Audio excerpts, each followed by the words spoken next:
কেমন আছেন সবাই? আশা করি সবাই ভালো আছেন। ইতু মায়ের আশীর্বাদে সকলেই ভালো থাকুন। আর আসছিল ইতু পুজোর উদযাপনের দিন। আর ইতু পুজোর উদযাপনের দিনে কি কি উপকরণ অবশ্যই করে লাগে সেইগুলোই আপনাদের সামনে তুলে ধরাটাই এই ভিডিওর মূল লক্ষ্য। প্রথমে আমি এই যে আলপনা দিয়ে নিয়েছি, একদম যে পুরাতন আলপনাটা ছিল সেটাকে মুছে আবার নতুন করে আলপনা দিয়েছি। নতুন যে ইতুর ঘট সেটাতে যে গাছগুলো শুকিয়ে গেছিলো সেটাকে আবার নতুন করে গাছ দিয়ে সাজিয়ে নিয়েছি এবং পুরাতন ইতুর ঘটকে আবার নিচে নামিয়ে নিয়েছি। নিয়ে আজকের পুজো করব পুরাতন ঘট আর নতুন ঘট দুটোই। পুরাতন ঘট যাবে বিসর্জনে আর নতুন ঘট আবার তুলে রাখবো 1 বছর ধরে পুজো করার জন্য। আর ইতু পুজো ওর যে আপনারা অনেকেই ভাবেন যে এটা কি পুজো, চোখের বালি সিনেমাতে যে ইতু পুজোর উল্লেখ আছে সেই ইতু পুজোই এই ইতু পুজো। তো যাই হোক, আমি ইতু পুজোর সমস্ত আয়োজন করে ফেলেছি এবং পুরাতন ঘর থেকে আমি পুরাতন আম্রপল্লব সমস্ত কিছু সরিয়ে দিয়ে আবার নতুন সমস্ত আম্রপল্লব ফুল বেলপাতা দিয়ে পুজো করা হবে। এই পুরাতন ঘটে আর কোনো নতুন করে গাছ দেব না, যেহেতু আজ এই ইতু মায়ের পুরাতন ঘরটা আমি বিসর্জন দেব। তো আম্রপল্লব সিঁদুর লাগিয়ে আমি সাজিয়ে দিচ্ছি। সবথেকে এই গ্রাম বাংলার এই পুজো আজ অনেকটাই বিলুপ্ত হয়ে গেছে, খুব কম লোকেই এই পুজো করে। তো আমরা এখনও এই পুজো চালিয়ে যাচ্ছি। আর ধানের শীষ, যে নতুন ধানের শীষ ওঠে অঘ্রাণ মাসে, সেই ধানের শীষ আমি সংগ্রহ করি গ্রাম অঞ্চল থেকে, কারণ এই পুজোতে নতুন ধানের শীষ লাগে, অঘ্রাণের যে ধানে ওঠে সেইটা। তো আমি সেই কারণে আমি চলে যাই অনেক গ্রামের দিকে চলে যাই, গিয়ে সেখান থেকে ধানের শীষ সংগ্রহ করে নিয়ে আসি। আর সেটাই আমি এখানে ইতু মায়ের ঘটেতে দিয়ে দিয়েছি। আর একে একে সমস্ত ফল প্রসাদ যা জোগাড় করেছিলাম সেগুলোই সব সাজিয়ে নিচ্ছি। আর কি কি লাগে অবশ্যই সেগুলো আমি আপনাদের সামনে তুলে দেখিয়ে দেব। আর এইগুলো দিয়ে আপনারা অনায়াসে ইতু পুজো করতে পারেন। আর এই যে আমি নতুন গুড় কেটে নিচ্ছি আর সিন্নি মাখার জন্য, কারণ এটা পাটালি গুড়। আর এখানে প্রসাদে আছে দই সন্দেশ।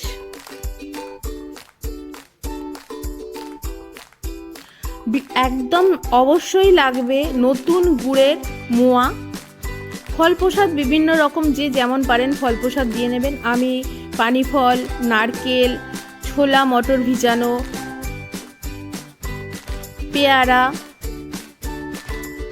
আর নতুন যে এখন তো কমলা লেবু উঠছে নতুন ফল হিসেবে, কমলা লেবু, নতুন আপেল, ছোট দেখবেন একদম নতুন ধরনের আপেল ওঠে। আপেল সারা বছরই পাওয়া যায়, কিন্তু একটা নতুন আপেল ওঠে। অবশ্যই শাঁকালু লাগবে, শশা, কাঁঠালি কলা, আর তালের ফোঁপল আর নারকেলের ফোঁপল অবশ্যই লাগবে। আর আমি আঙুর দিয়ে নিয়েছিলাম। তো এই ছিল আমার প্রসাদ, ফল প্রসাদের মানে ফলের মধ্যে এইগুলো। আর এখানে নতুন গুড়ের মুড়কি, খই, নতুন গুড় যে পাটালিটা হয়, তিলে খাজা, কদমা আর মঠ চিড়েও দিয়ে নেওয়া হয়েছিল। এই গামলাটাতে এই প্রসাদ, শুকনো প্রসাদ ছিল। আর এদিকে আমার সমস্ত আরাধ্য দেবদেবীদের আমি ফল প্রসাদ নিবেদন করে দিয়েছি। তো আর এদিকে আমার গোপু সোনাদেরও দিয়ে দিয়েছি, তাদের টিফিন বক্স সাজিয়ে দিয়েছি, কারণ দুপুরের যে পুজোটা সেটাও আমি করে নিয়েছি।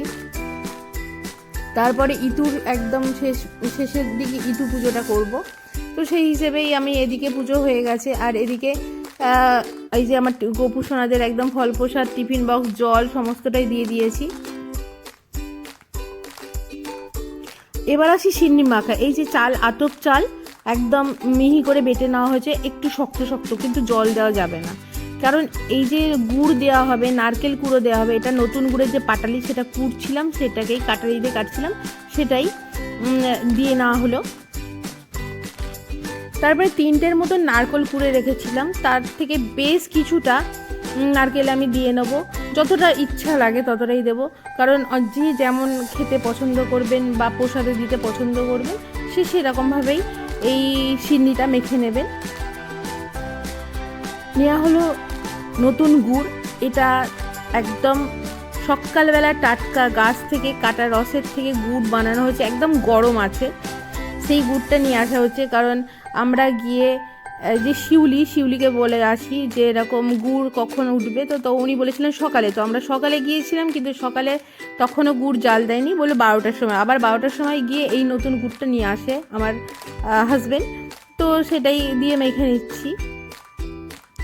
আর বেশ কিছুটা আমি একদম গুড় দিয়ে ভালো করে মেখে নেব। এই মাখাটা একটু শক্ত টাইটও হতে পারে আর নরমও হতে পারে, যে যেমন পছন্দ করে সেরকমও করতে পারে। আর জানি না এটাকে কোথায় বা কোন জেলাতে কোন অঞ্চলে কি বলে, আমরা এখানে সিন্নি বলি, অনেকে হয়তো অনেক কিছু বলে। যারা জানেন এইটাকে এই মাখাটাকে কি বলে, তাদের অঞ্চলে কি বলে, সেটা যদি আমাকে একটু কমেন্ট করে জানান অবশ্যই ভালো হয়, কারণ আমারও জানার আগ্রহ আছে যে বিভিন্ন অঞ্চলে এই সিন্নি মাখাটাকে কি বলে। ইতু পুজোর যে সিন্নি মাখাটা হয় সেটাকে কি বলে, সেটা আমারও জানার খুব ইচ্ছা আছে। তো যাই হোক, এই যে এখানে আমি পুরো মেখে নিয়েছি। এবারে একটা ইতু মায়ের সামনে কলা পাতা, আঙচ কলা পাতা, মানে কলা পাতার যে আগাটা সেটাকে আঙচ কলা পাতা বলা হয়। এই যে কলা পাতার যে আগা মানে সামনের দিকটাকে, এটাকে আঙচ কলা পাতা বলা হয়। তো এই কলা পাতাতে 7টা, 11টা, 9টা, 5টা, কেউ মানে যে যেমন 13টা, যে যেমন পারে এরকম ছোট ছোট করে বড়ির মতন দিয়ে রাখতে হয়। দিয়ে পরে দিয়ে এটাকে পুজোর শেষে হাত না লাগিয়ে খেতে হয়। তবে হয়তো অনেকে করে বয়সের জনিত কারণে এর হাত দিতে হয়, যে তারা হাঁটু গেড়ে বসে খেতে পাচ্ছে না, বা কারোর পায়ের প্রবলেম থাকলে তারা হাঁটু গেড়ে বসে খেতে পারে না। যার পক্ষে সম্ভব হয় সে হাত না দিয়ে হাঁটু গেড়ে বসে এই সিন্নি প্রসাদটাকে গ্রহণ করে। তো ইতু মায়ের এই সিন্নি প্রসাদটা খেতে অসাধারণ, খুব সুন্দর। আর বলে রাখি, এর যে স্বাদ, এই স্বাদ একমাত্র নতুন গুড়, নতুন চাল, নারকেলের মাখাতেই হয়। আর এমনি সময় কিন্তু এর স্বাদ অতটা ভালো লাগবে না। আর এটা দিয়েই হবে একটা বিনা তেলের একটা বড়া ভাজা, সেটাও পিঠে বলা হয়। বড়া যে পিঠে, সেই পিঠে বলা হয়। সেই পিঠেটা হবে। যখন এই পিঠেটা হবে তখনও আপনাদের দেখাবো কেমনভাবে এই পিঠেটা বানাতে হয়, তারও মানে স্বাদ আরও সুন্দর লাগে। তো আসুন, এই পুজোর আয়োজন সমস্ত মোটামুটি কমপ্লিট হয়ে গেছে। আর আমরা এবারে পুজোয় বসবো। তো আমি এখানে 7টা করে এই যে দিয়ে নিয়েছি, পিঠের যে দিয়ে নিয়েছি, 7টা কাঁচা পিঠে দিয়ে নিয়েছি। তো আমার সমস্ত আয়োজন কমপ্লিট। ফুল, ধূপ, ধুনা থেকে শুরু করে প্রদীপ, জল, দূর্বা চাল, যে অষ্টদূর্বা চাল লাগে, সমস্ত কিছু কমপ্লিট করে সাজিয়ে নিয়েছি। এবারে পুজোয় বসার পালা।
তো প্রথমেই ফুলমালা দিয়ে নেওয়া হচ্ছে, তারপরে এবারে মা জল ঢেলে নেবে, ঘটেতে জল নেওয়ার পালা।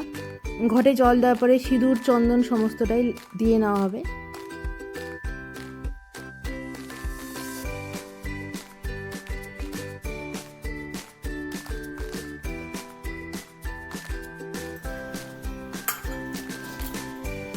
জল ফুটে শুদ্ধ এবং গায়ে গেলে এখন আবার জল ফুটে শুদ্ধ এবং গায়ে গেলে এখন পাল্টে তোমার জল ফুটে শুদ্ধ এবং গায়ে গেলে এখন আবার আলটুকার মায়া।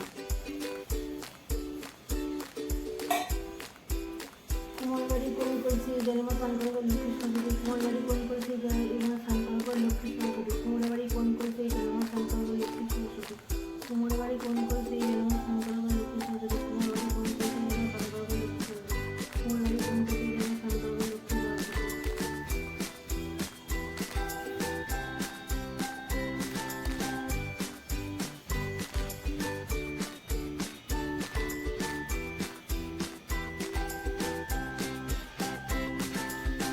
তোমার বাড়ি কোন করেছে জন্মা সান্তান করে লক্ষ্মী সংকটে।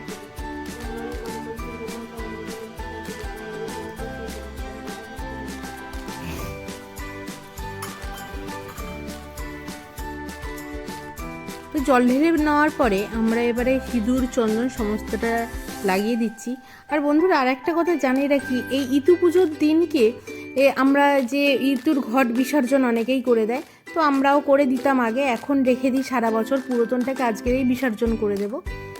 তো আর একটা বলি, ইতুর পরে পুজোর পরের দিনকে আগের দিনকের ভাত আর চুকো পালং খেতে হয়। চুকো পালং অর্থাৎ টক পালং বলে।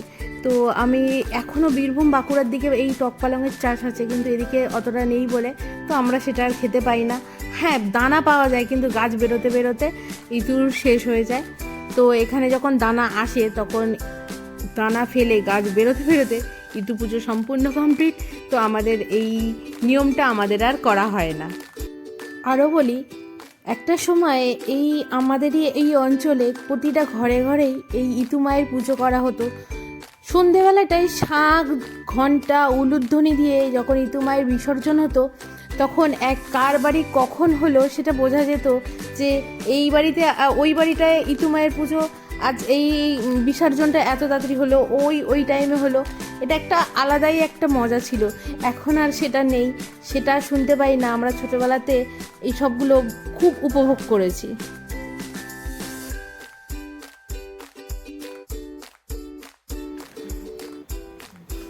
হিমচে কলমি লল করে, রাজার ছেলে পক্ষ মারে, পার পক্ষ শুকর কিল, সোনার কোটো রূপোর কিল, এসো ঘট সরা খুলি, জল কাদা আম্রপল্লব পান সুপারি হরিতকি তীর ভার বসো ডালে, ডাল কাটটি ভেঙে গেল সুবর্ণতলে, সুবর্ণতলে মাগো ইতুরির তলে, এই পুজো হবে গণপতির আগে। এসো কলা গাছ, কালকচু গাছ, মানকচু গাছ, হিঞ্চে গাছ, কলমি গাছ, ক্যাচড়া গাছ, পাতি গাছ, শুশনি গাছ, বট গাছ, ধান গাছ, হলুদ গাছ, ধানের শীষ, সর্ষে গাছ, আর মটর গাছ, আর খেসারি কড়াইয়ের গাছ, এর ভার বসো ডালে, ডাল কাঠি ভেঙে গেল সুবর্ণতলে, সুবর্ণতলে মাগো ইতুরির তলে, এই পুজো হবে গণপতির হাল। এসো ধূপ দীপ নৈবেদ্য ও শাঁখ ঘণ্টা গঙ্গা জলের ভার বসো ডালে, ডাল কাঠটি ভেঙে গেল ও সুবর্ণতলে, সুবর্ণতলে মাগো ইতুরির তলে, এই পুজো হবে গণপতির হাল।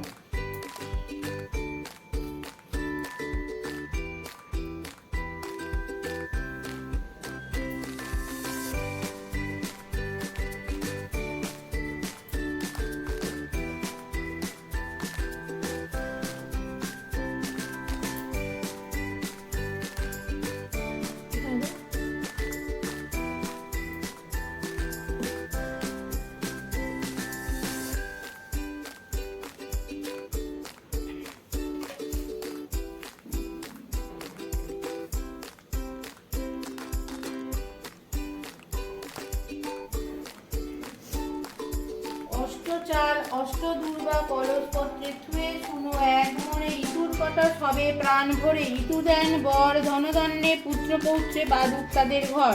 কাটি কুটি কুড়াতে গেলাম, ইতুর কথা শুনতে এলাম, এ কথা শুনলে কি হয়, নির্ধনের ধন হয়, অপুত্রের পুত্র হয়, অসরণের স্মরণ হয়, অন্ধের চক্ষু হয়, আইবুড়োর বিয়ে হয়, অন্তিমকালে স্বর্গে যায়।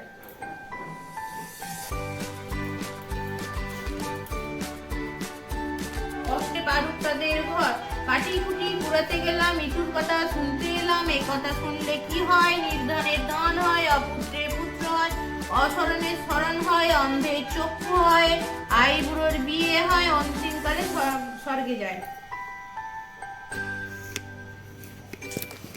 অষ্টচার অষ্টদূর্বা কলস পত্রে ছুঁয়ে শুনো এক মনে ইটুর কথা সবে প্রাণ ভরে, ইটু দেন বর ধনদন্ডে পুত্র পৌত্রে বারুক তাদের ঘর, কাটি কুটি কুড়াতে গেলাম, ইটুর কথা শুনতে এলাম, এ কথা শুনলে কি হয়? নির্ধনের ধন হয়, অপুত্রের পুত্র হয়, অসরণের স্মরণ হয়, অন্ধের চক্ষু হয়, আইবুড়োর বিয়ে হয়, অন্তিমকালে স্বর্গে যায়।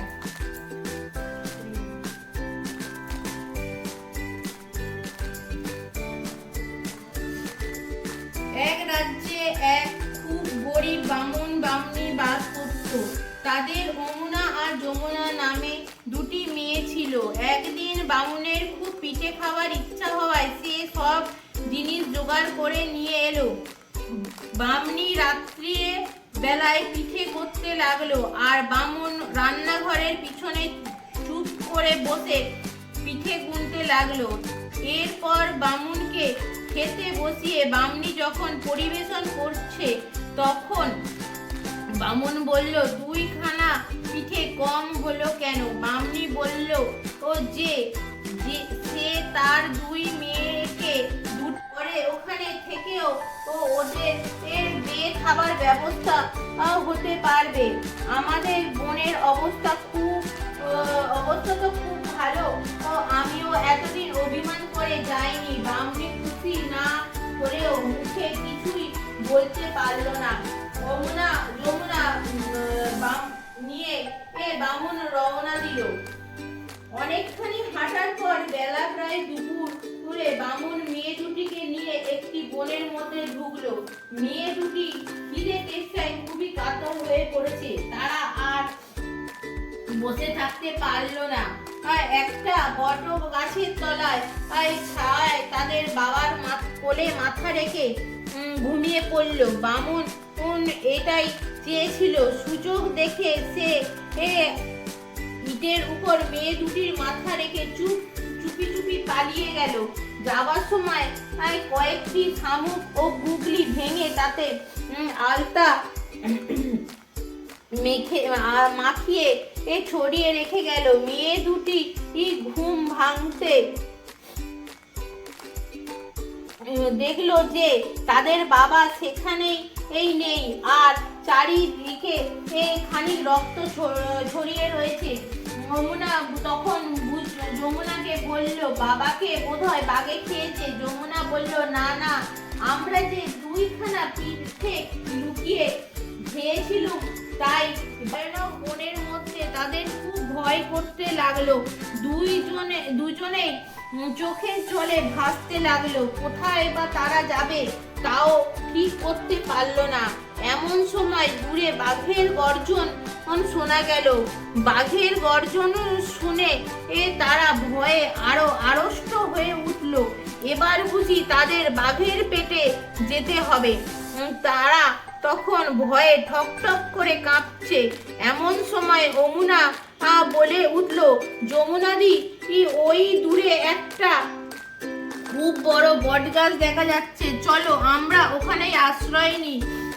অমুনার কথা শেষ না হতেই 2 বোন ছুটে গেল সেই বটগাছের কাছে। 2 বোনে এই বটগাছের সামনে বড় কোঠরের মধ্যে ঢুকে যেতেই আবার কোঠরটা বন্ধ হয়ে গেল।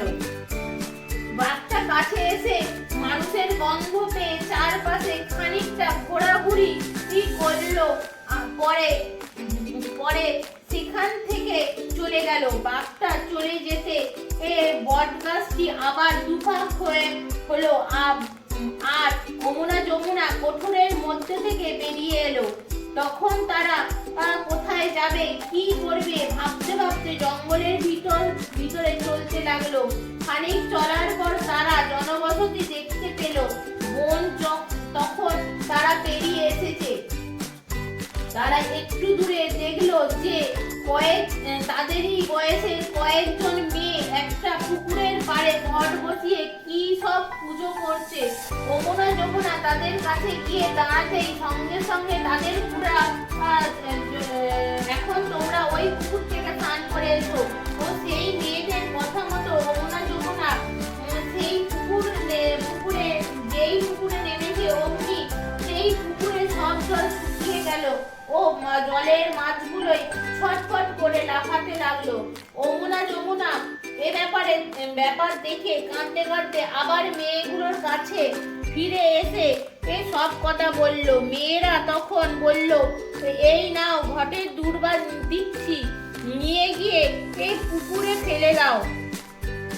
ওদের কথা মতো যমুনা দুর্বাগুলো নিয়ে গিয়ে পুকুরে ফেলে দিতেই আবার পুকুরের জল ভরে উঠলো। তখন তারা দুজনে পুকুরে স্নান করে নিল। স্নান করে ফিরে আসতে মেয়েগুলো তাদের ঘর আর দুর্বা দিয়ে ইঁদুর পুজো করালো। পুজোর পর তারা বলল, এইবার ইঁদুর কাছে বর চেয়ে নাও। যমুনা তখন ইঁদুর কাছে বর চাইলো। ইঁদুর দেবী এই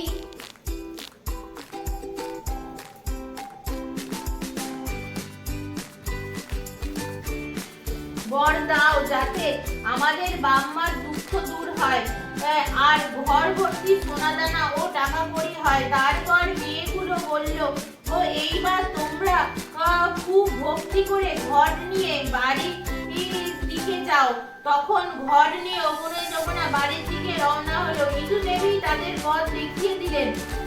এদিকে যমুনার বাপ যমুনার বাড়ির ভিতর দেখে যমুনাকে বাড়ির ভিতর দেখে তাদের বাপ আশ্চর্য হয়ে বলল, তোরা এতদিন বেঁচে ছিলি, কোথা থেকে ফিরে এলি এখন?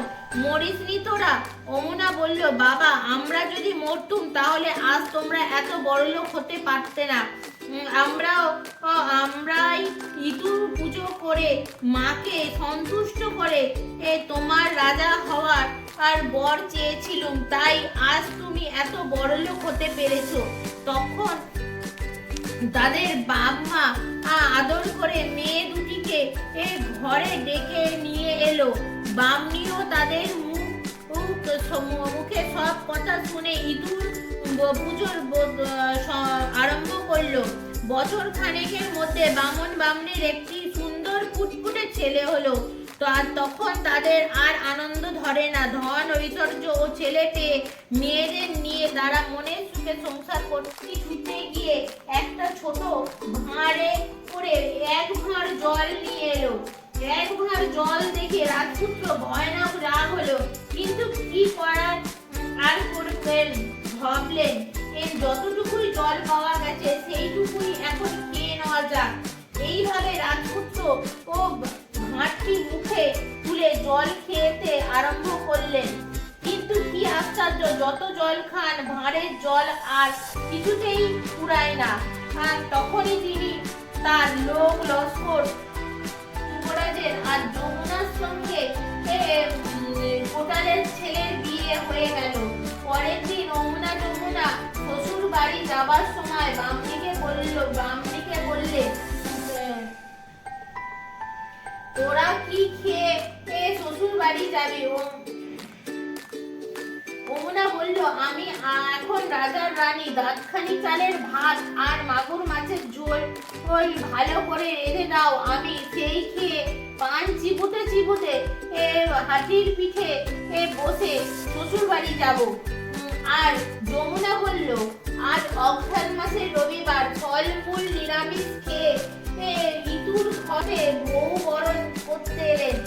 কিন্তু বউ যেমনি হাতি থেকে নামলো অমনি রাজার বাড়ির সিংহ দরজা হুড়মুড় করে ভেঙে পড়ল। যুবরাজের মা অনেক বকাঝকা করে বউকে ঘরে তুললেন। এদিকে কোটাল পুত্রের মা বউ বরণ করতে এসে দেখলেন তাদের বাড়িতে এসেছে তাদের এখন সব দিকেই বারবারন্ত। মদ্রক যুবরাজ যমুনাকে অলক্ষী ভেবে নিয়ে তার তার উপর খুবই চটে গেলেন।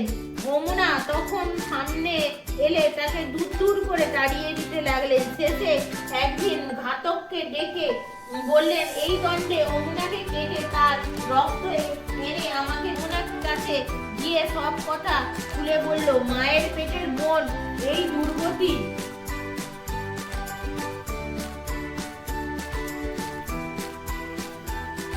কথা শুনে যমুনা কাউকে জানতে না দিয়ে বোনকে তার বাড়িতে লুকিয়ে মান করেছে।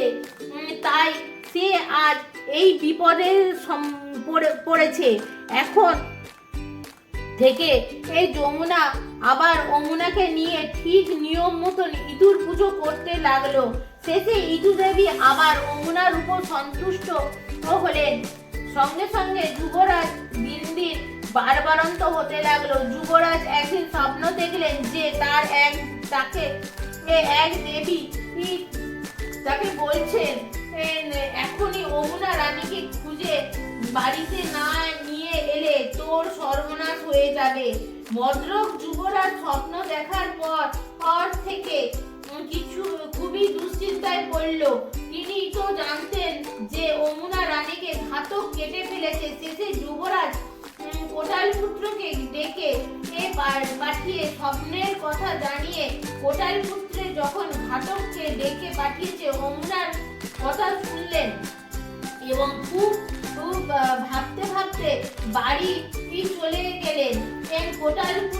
কোটাল পুত্র যমুনার জন্য আর যুবরাজ স্বামীকে তার ভাবনার যমুনা তার স্বামীকে তার ভাবনার কারণে জিজ্ঞাসা করে যমুনার ব্যাপার জানতে পারলো। তখন সে তার স্বামীকে বলল, ও মা ইঁদু দেবী আশীর্বাদে যুবরাজ আবার যমুনাকে ফিরে পেতে পারে যদি আমাদের কথা মতো কাজ করে। তুমি যুবরাজকে বলো যে আমাদের বাড়ি থেকে তাদের বাড়ির দরজা পর্যন্ত কলা গাছ পুঁতে তাঁবু ফেলে যদি করির জঙ্গল দিয়ে দিতে পারেন তাহলে আবার যমুনা ফিরে পেতে পারেন। যমুনাকে ফিরে পেতে পারেন। কোটাল পুত্র যুবরাজকে সেই কথা জানালেন। যুবরাজ যমুনাকে আবার পাবার আশায় সমস্ত ব্যবস্থাই করেছিলেন। যমুনা তখন যমুনাকে রানীর সাজে সাজিয়ে তাঁবুর মধ্যে দিয়ে রাজবাড়ি পাঠিয়ে দিল। যমুনার চলার পথে দুর্বার শিকড় পড়েছিল। সেই দুর্বার শিকড় লেগে যমুনার পা কেটে গেল। যুবরাজ এতে খুবই রেগে গেল গিয়ে হুকুম দিল, ও এই দণ্ডে 18 হাঁড়ির মাথা আর তার বুড়ি মায়ের চোখ উপড়ে নিয়ে আনা হোক।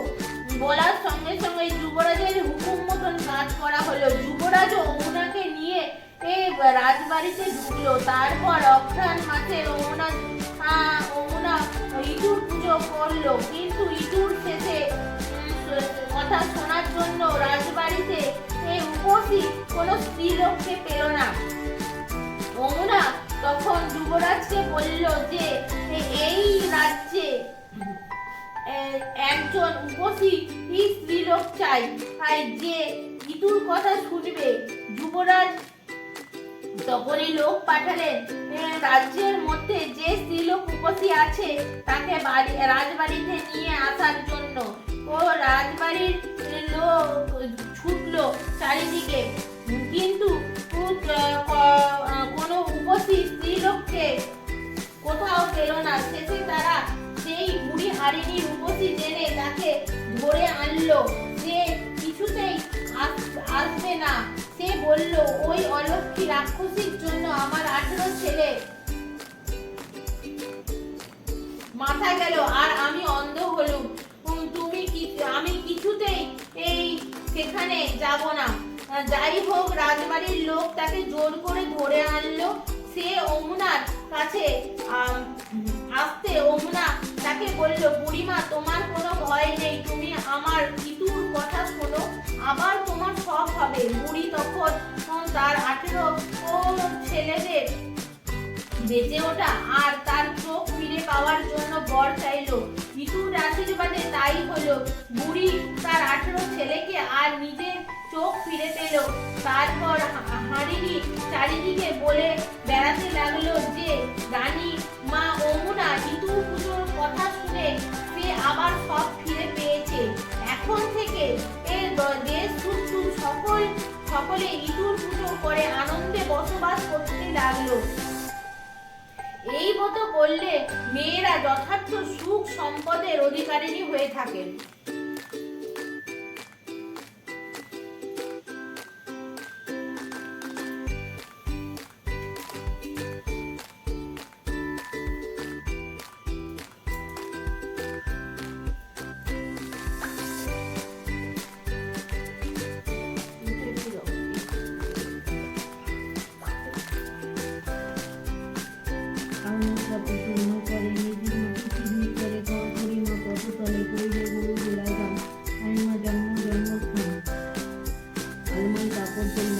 মেজের মাটি চিকমিক করে গড় করি মা পদতলে গইলে গরু গোলায় গান আইমা জন্ম জন্মস্থান আলমার কাপড় গোলমাল করে মেজের মাটি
পুজো শেষে ব্রতকথা শুনে আরতি করার পরে তারপরে এই পিঠেটাকে একটু নিচে নামিয়ে নিতে হলো, কারণ ওই পাটার ওপরে তো আর ওই প্রসাদটাকে ওই হাত না দিয়ে খাওয়া যাবে না, তাই নিচে নামিয়ে নিয়ে আমরা প্রসাদ গ্রহণ করতে শুরু করলাম।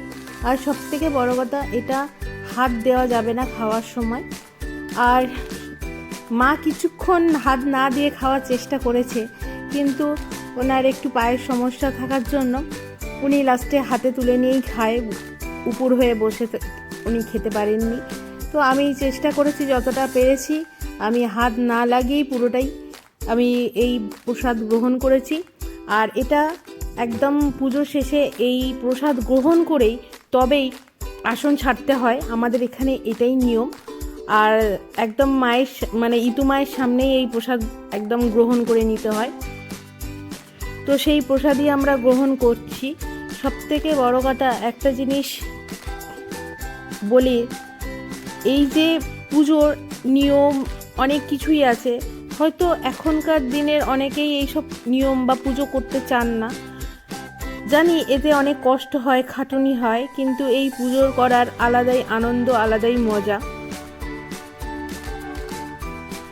আর এই পুজো শেষে একদম সমস্তটা এই প্রসাদটুকুনি খাওয়ার পরে আবার একদম সন্ধেবেলাতে এই যে মাখাটা, এই মাখাটার যে একদম তেল ছাড়া একটা পিঠে বানাতে হয়, সেই তেল ছাড়া পিঠেটা বানিয়ে আমরা ঠাকুরকে ফের ভোগ নিবেদন করে তারপরেই আমরা আবার বিসর্জন দেব।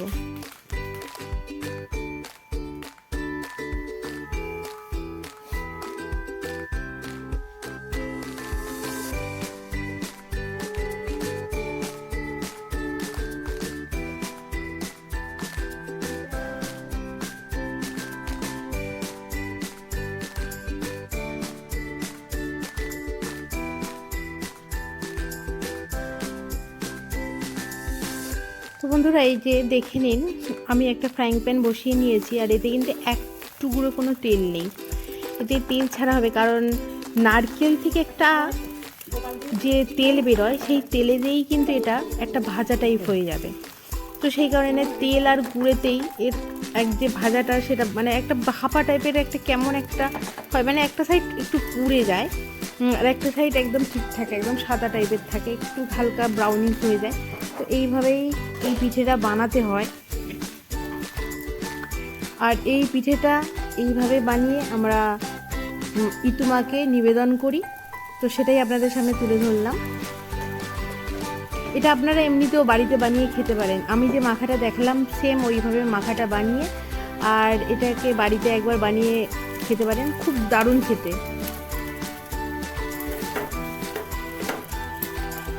দেখছেন একটা পিঠ কিন্তু একটু চোখা হয়ে যাবে, আর একটা পিঠ উল্টে দেওয়া হবে, হালকা ব্রাউন হয়ে গেলেই জানবেন যে জিনিসটা কিন্তু একেবারেই হয়ে গেছে।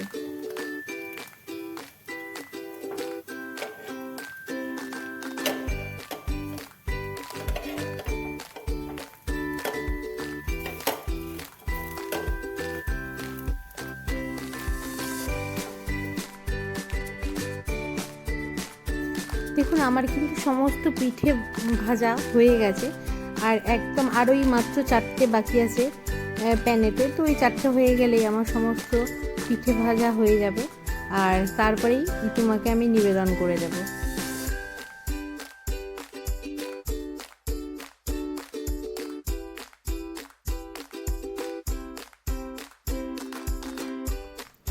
এবার বিসর্জনের পালা। মাকে বরণ করে নিয়ে বিসর্জন করব। সমস্ত পিঠে আমার দেবদেবীদের, আরাধ্য দেবদেবীদের আমি দিয়ে দিয়েছি এবং গোপুসোনাদেরও দিয়েছি, যেহেতু নতুন।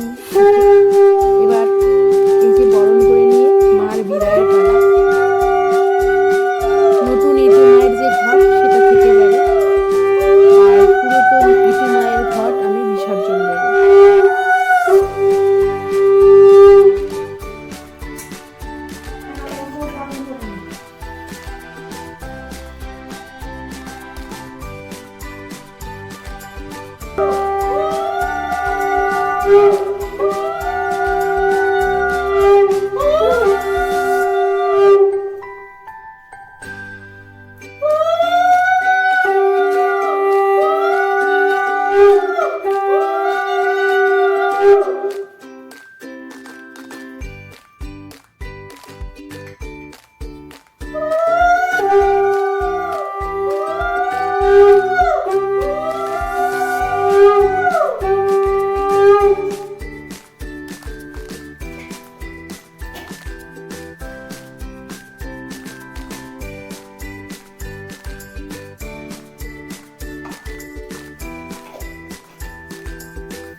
বন্ধুরা, মায়ের বিসর্জনের পালা, মন ভারাক্রান্ত।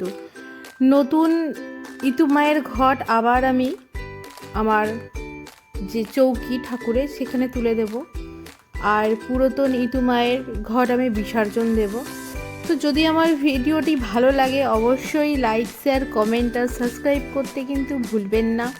এই ভিডিওটি আপনারা পেয়ে যাবেন আমার ইউটিউব চ্যানেল সেঞ্জুস ব্লগ আর আমার ফেসবুক পেজ সেঞ্জু দেবী নস্কর ও সেঞ্জুস ব্লগ বলে দুটি পেজ আছে, এই দুটি পেজেই পেয়ে যাবেন আপনারা। যদি মনে করেন অবশ্যই ইতু মায়ের নামে একটি লাইক, শেয়ার, কমেন্ট এবং সাবস্ক্রাইব করে যাবেন।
তো বন্ধুরা, এই যে ইতু মায়ের পুরাতন যে ঘট সেটা আমি মাথায় নিয়ে চললাম এবার বিসর্জনে।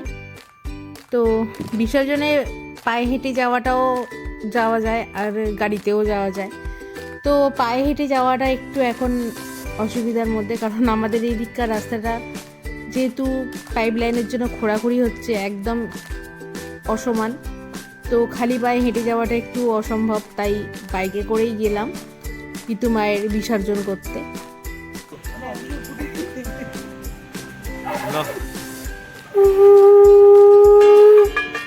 এই যে দুটো ভাই আছে, দুটো ভাই 7 ঘন্টা বাজিয়ে আমার সাথে গেছিল, বিজয় আর রাকেশ, আর আমার হাজব্যান্ড গিয়েছিল।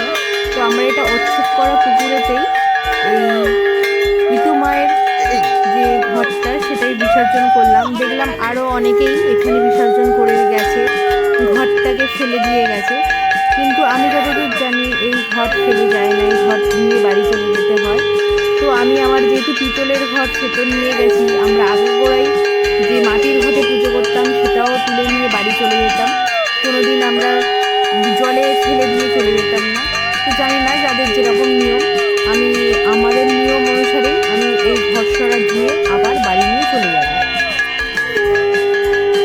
আজকের মতন এই ভিডিওটা এখানেই আমি শেষ করলাম। দেখা হচ্ছে নতুন কোনো ব্লগ ভিডিওতে বা কোনো ভ্রমণ ভিডিওতে বা কোনো পুজোর ভিডিওতে।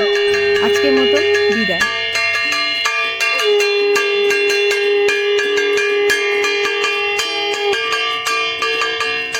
এদিকে এদিকে এদিকে